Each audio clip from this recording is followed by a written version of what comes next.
Bienvenidos a Un Café con Aroma a Global Gateway, un espacio donde hablaremos sobre la Unión Europea y su apuesta por la sostenibilidad de Colombia.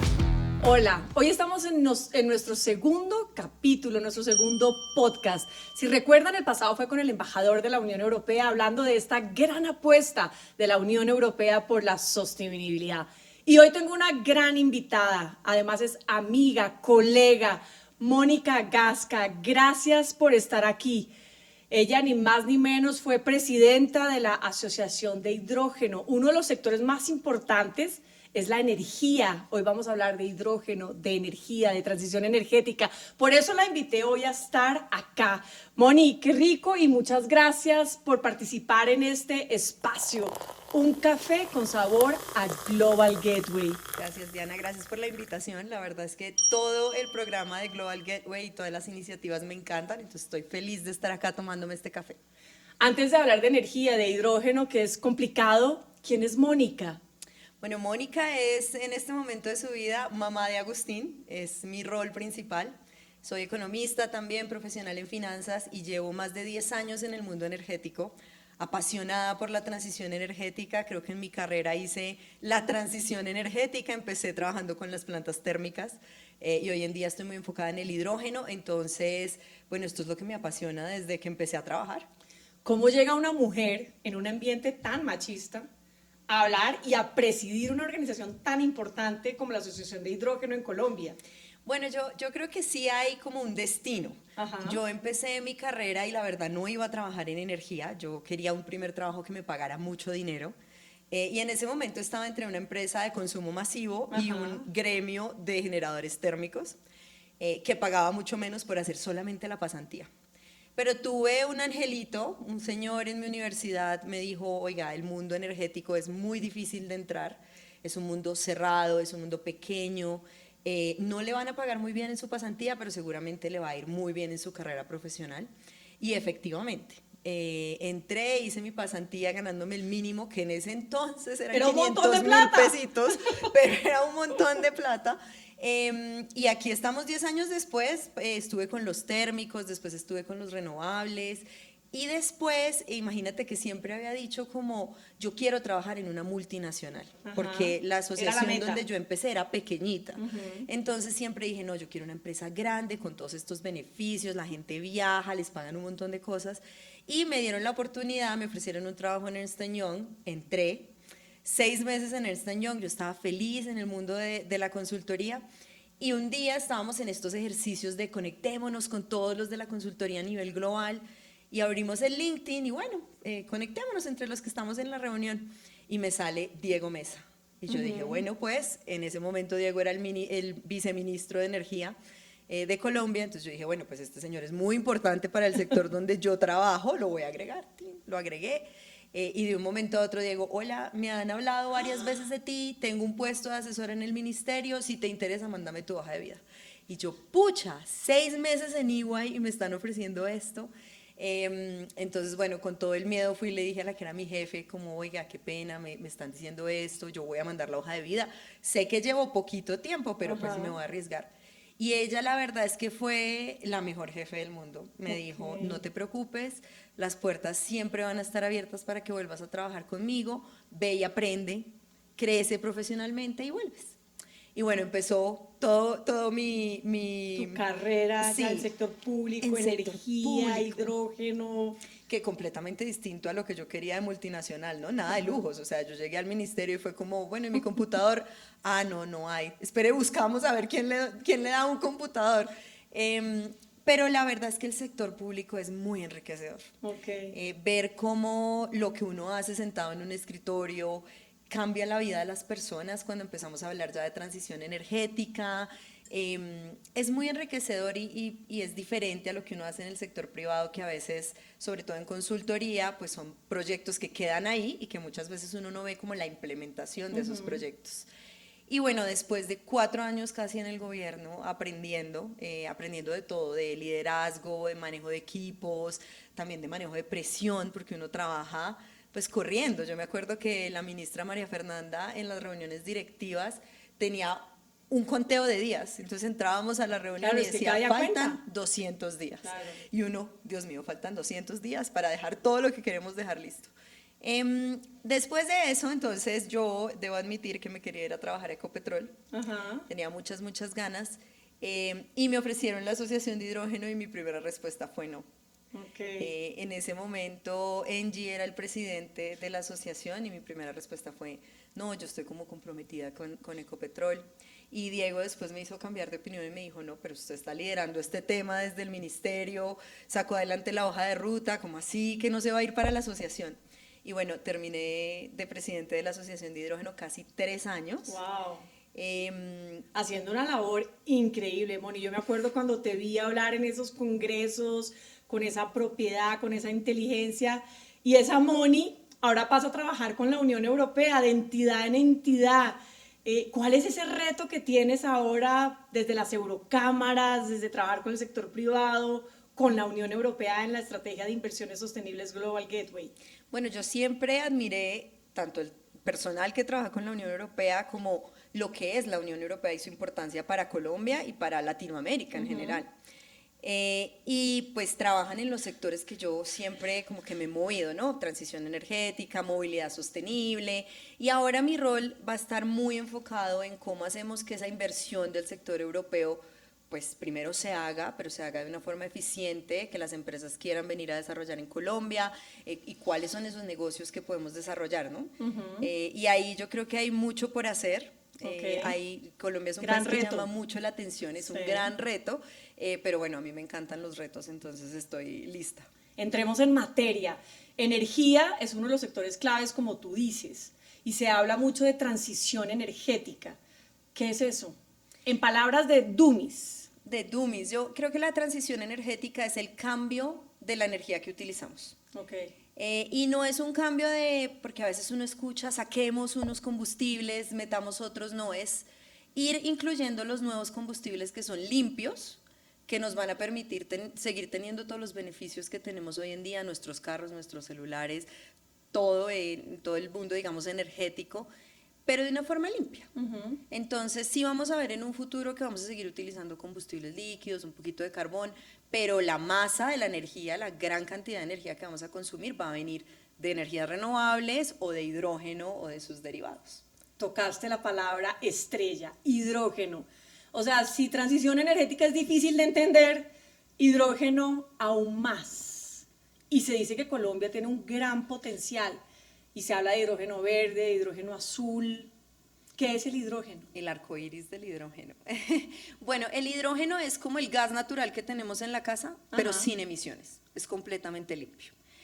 Y lo nuevo, porque el hidrógeno realmente es un gas que ha estado en muchos procesos productivos, en la refinería, en los fertilizantes, en los cohetes, cuando los mandan al espacio.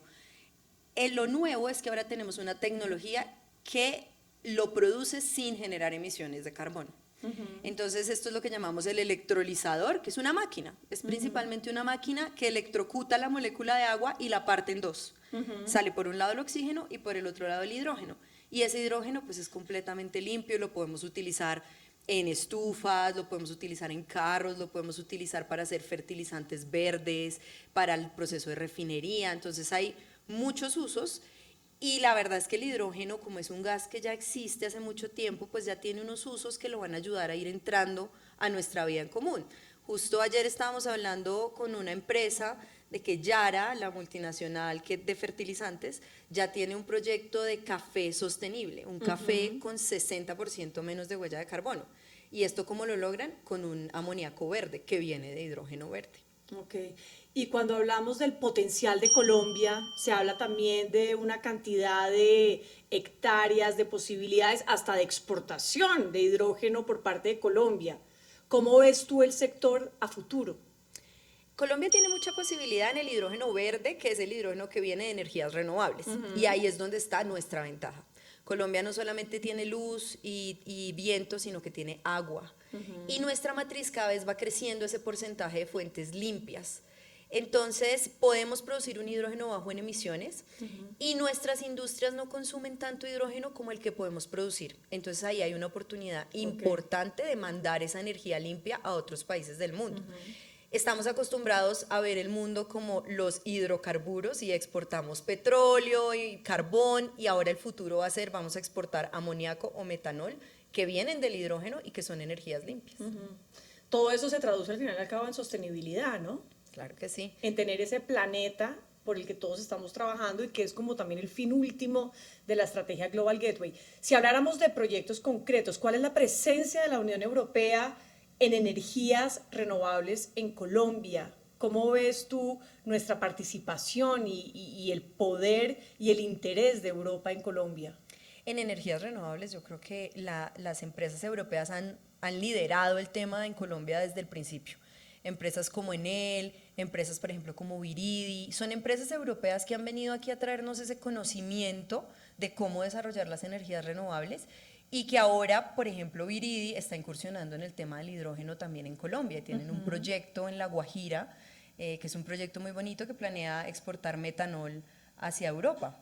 Wow. Entonces es muy importante el rol de la Unión Europea y de las empresas de la Unión Europea en Colombia, no solamente por las inversiones que mueven el sector, sino también porque nos traen ese conocimiento de los países que ya van un poco más adelante que nosotros en la transición energética. Y en temas de transferencia tecnológica, ¿cómo ves a Europa? En el sector del hidrógeno muy importante. Por ejemplo, tenemos a Siemens Energy. De ellos hemos aprendido mucho de los electrolizadores, cómo podemos hacer para desarrollar estos proyectos de hidrógeno. También hay empresas con tecnología para producir metanol, amoníaco. Entonces hay una transferencia importante que hay que hacer, y hay una oportunidad de que Colombia identifique cómo los podemos complementar, qué podemos producir en Colombia o a qué personas podemos capacitar para darle mantenimiento a todos esos equipos que nos van a traer. ¿Y riesgos en inversión? ¿Cuál crees tú que es como el principal riesgo de inversión que hay en Colombia? Bueno, el riesgo de inversión que tenemos nosotros es que hay algunos lugares donde no hemos podido desarrollar las energías renovables a gran escala. Y cuando hablamos de hidrógeno estamos hablando un poco de proyectos más grandes. Para nosotros como Colombia el potencial más importante que tenemos está en La Guajira. Tenemos muy buen viento y muy buen sol, y ahí es donde podemos producir el hidrógeno más económico. Entonces tenemos que encontrar una forma de trabajar con las comunidades para que estos proyectos los beneficien a ellos y también pues al país con esta exportación de energía limpia. Y hay un tema en el hidrógeno que es muy bonito, y es que el hidrógeno necesita agua para producirse, el hidrógeno limpio, el verde. Y esa agua puede ser tomada del mar, desalinizada, y se le puede dar agua. ¿Es lo que llaman como costa abierta?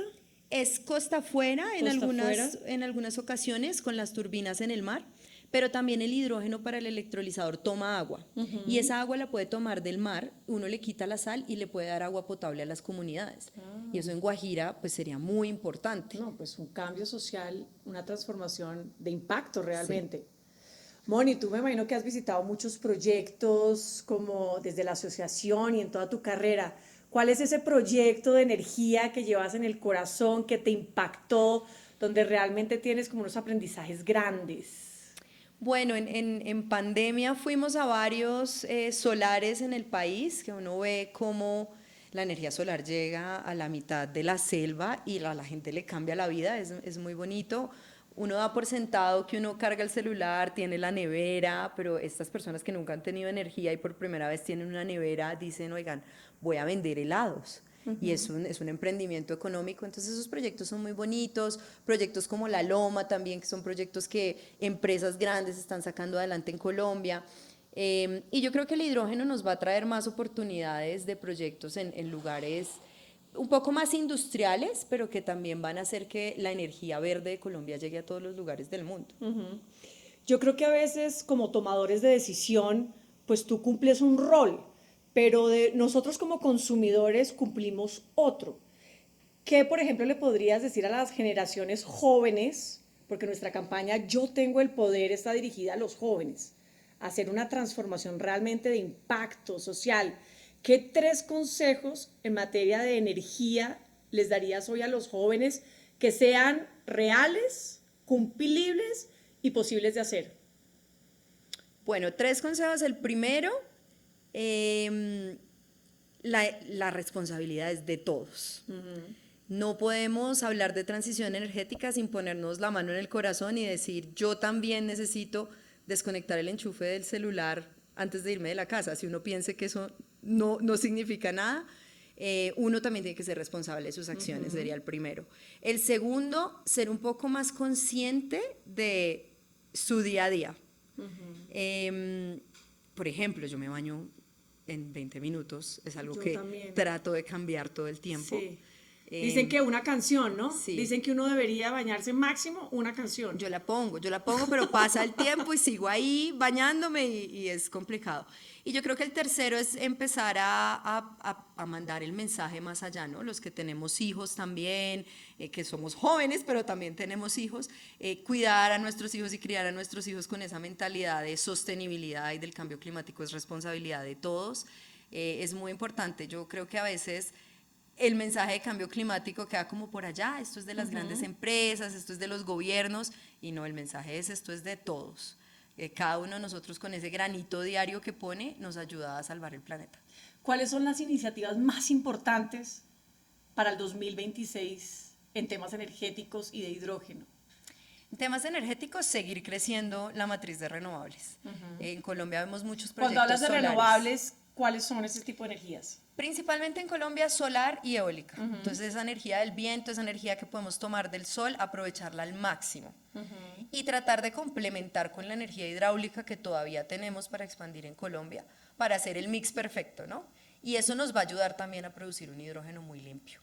En temas de hidrógeno, el país va muy bien, sin embargo, mucho cambio en tema político también impacta estos proyectos porque pues son proyectos de gran envergadura, de un largo plazo. Entonces el mensaje también es mantengamos el largo plazo. Yo creo que con hidrógeno la cooperación internacional ha sido clave en que tengamos un largo plazo. Nosotros sacamos la hoja de ruta, cambiamos de gobierno y la cooperación internacional, lo primero que le dijo al gobierno nuevo fue, oiga, este tema hay que seguirlo, en este tema estamos comprometidos, hay mucho por hacer. Entonces hemos seguido y creo que va a seguir volviéndose una política más que de gobierno de Estado, entonces importante el largo plazo. Global Gateway habla de alianzas, Moni. ¿Cómo logramos esas alianzas y cuáles son tus metas como jefa de asistencia técnica en este nuevo proyecto que va a trabajar también con las cámaras europeas? ¿Para qué sirven las cámaras europeas y cómo nos articulamos en alianzas estratégicas? Pues yo creo que lo primero para hacer alianzas es saber qué estamos haciendo. Algo que no sé si es muy colombiano, a veces nos cuesta un poquito contarnos qué estamos haciendo. Y bueno, aquí vamos a tener cámaras de Holanda, de España, de todos los países europeos trabajando. Entonces lo primero es coordinación. Cómo nos contamos qué estamos haciendo cada uno para ver qué alianzas podemos hacer entre las empresas y sacar adelante proyectos. Y esto le pega mucho al tema de hidrógeno, aunque no solamente vamos a hacer hidrógeno en esta cooperación, pero el hidrógeno son proyectos tan grandes que necesitan varias empresas en diferentes partes de la cadena de valor. O sea, que no compiten al fin y al cabo, se complementan. Y eso es un mensaje positivo para todos los sectores. Hay espacio en proyectos grandes para muchas empresas. Y ahí es donde hay que identificar qué quiere cada una de estas empresas y empezar a juntar las puntas, que a veces es un reto, porque a veces la gente no se cuenta qué está haciendo, pero ahí vamos a estar nosotros tratando de ser este agente que junta esas puntas y que hace que estos proyectos se puedan hacer y sean más eficientes. Ese articulador. ¿Y cómo es el diálogo también, por ejemplo, con las autoridades locales? ¿Cómo trabajan con ellos, con las comunidades? Porque todos estos proyectos de energía a veces también generan como resistencia, ¿no? ¿Hay alguna estrategia ahí para trabajar con ellos a nivel local? La estrategia es siempre incluirlos desde el principio. Nosotros en Colombia creo que tenemos una historia un poquito negativa en que incluíamos a las comunidades al final del proyecto. Oiga, este es el proyecto que tengo estructurado y venga, se lo cuento. Y ahora es distinto, yo creo que eso es de la transición energética también, cambiamos la forma de hacer negocios en energía. Ahora es, venga comunidad que quiero hacer un proyecto con usted y quiero plantearlo desde el principio con usted para que les sirva. Y eso pues a los jóvenes también les va a servir mucho porque todo el desarrollo energético trae oportunidades de trabajo, oportunidades de aprendizaje, hay un montón de dinero por ejemplo para capacitaciones en temas de hidrógeno, de metanol, de amoníaco y ahí los jóvenes van a poder aprender. Si fueras ministra de Minas y Energía, ¿qué harías? ¿Yo qué haría? Yo creo que continuar desarrollando las renovables, un poco también tener una mirada más complementaria del sector A veces yo siento que nos dejamos llevar por el extremismo en algunas ocasiones, y se lo digo siempre que hablo con los jóvenes que a veces dicen, a mí no me gusta la minería, por ejemplo. Yo digo, pues es que minería tienes en tu celular, en tu computador, en tu carro, Claro. que si no nos gusta la minería, tenemos que hacer unos cambios drásticos en nuestra vida. Entonces, más allá de no me gusta, es cómo hago que eso sea sostenible, cómo le pido a las empresas que sí lo vamos a hacer, porque nadie quiere dejar de tener celular. Yo no me imagino mi vida sin un celular. Sí, no ninguno, yo creo que ya ninguno. Pero pues, ¿cómo lo hacemos de forma sostenible? Entonces, también un panorama global de, ok, sí se va a hacer, pero de esta forma sostenible. ¿Y cuál es el futuro? En hidrógeno, por ejemplo, hablamos mucho de a nivel mundial en 2050 va a ser el 10% de la energía que vamos a consumir. Wow. Pero si los proyectos no se mueven, eso no lo vamos a cumplir. Entonces, viendo las metas a largo plazo, ¿qué proyectos habilito yo y cómo hago que la inversión sea a veces un poquito más fácil? Nos pasa mucho también que en Colombia damos muchas vueltas para las decisiones y deberíamos ser un poquito más expeditos en las cosas que realmente queremos. Un día de Moni ahorrando energía. Mi Dios. ¿Qué se podría hacer desde que te levantas hasta que te terminas siendo consciente de la transición energética? Bueno, yo empezaría desde que me acuesto la noche anterior, porque yo dejo el celular cargando toda la noche y eso no es necesario. Por dos. Vamos a Sí. ver con cuántos nos identificamos. Sí, no es necesario tener todo conectado todo el tiempo. El baño el otro día, igual mi casa por ejemplo es toda eléctrica, entonces el baño consume electricidad, entonces un baño un poco más corto. Antes de salir, desconectar todo, todo lo que sea que esté por ahí cargando, que el computador, que los electrodomésticos, enchufes, que a luces. uno la mamá siempre le decía, a mi mamá cuando yo era joven me decía, por favor antes de salir de la casa desconecte. Y Sí, yo, "Ay, ya ¿eso no qué vuelve va a a pasar". consumir Sí, si no de lo estoy acuerdo. usando? Pues sí, consume. El carro también, debo decir que soy culpable que me muevo mucho en carro, y ahí podríamos usar transporte público y ser un poco más amigables con el medio ambiente. También hay que ser más conscientes en el tema de lo que consumimos y dónde lo consumimos. A veces utilizamos mucho plástico, a veces nos peinamos mucho el pelo. Yo creo que entre más naturales seamos, mejor vamos a hacer con la transición energética. Bueno, carro eléctrico tampoco tengo. Compremos carro eléctrico. Ahí por ahí nos están haciendo fuerza para que cambiemos a eléctrico, ¿no? Sí, el carro eléctrico es importante y cada vez salen más baratos, con muy buena tecnología, con más autonomía, entonces uno ya puede viajar de aquí a Medellín derechito y llegas con el carro eléctrico y hay cargadores, entonces se siguen habilitando las oportunidades. Bueno, pues Moni, me encantó hablar contigo, tomarnos este café con aroma a Global Gateway, la gran apuesta de la Unión Europea. Además, con su campaña, pues yo tengo el poder, ¿no? Tal vez como vemos en el setting, pues queremos eso, ¿no? Empoderar jóvenes, generar transformaciones, discusiones, conversaciones, porque en los pequeños actos es donde se regenera realmente como un impacto de transformación. Yo quisiera que tú despidieras este episodio fascinante de el poder de conectarnos, dándole un consejo a todos los que nos están viendo hoy por nuestro canal de YouTube y por todas las redes de la Unión Europea, no sin antes agradecerte, Moni, por estar acá. Gracias, Diani. Bueno, pues el mensaje de cierre es, esto es de todos. Todos tenemos nuestro granito de arena dentro de la transición energética, dentro del cambio climático, y al final el futuro es de nuestros hijos, de las siguientes generaciones. Entonces, si no cuidamos el planeta hoy, no van a tener osos polares mañana. Bueno, pues Moni, mil gracias a todos ustedes. Gracias por seguir conectados, por este segundo episodio de Energía. Manténganse conectados porque cada capítulo es nuevo. Cada capítulo es un sector, es un invitado especial. Sigan a la Unión Europea en redes sociales, UE en Colombia, @UE en Colombia. Yo tengo el poder. Y sigamos en estos espacios un café con aroma de Global Gateway.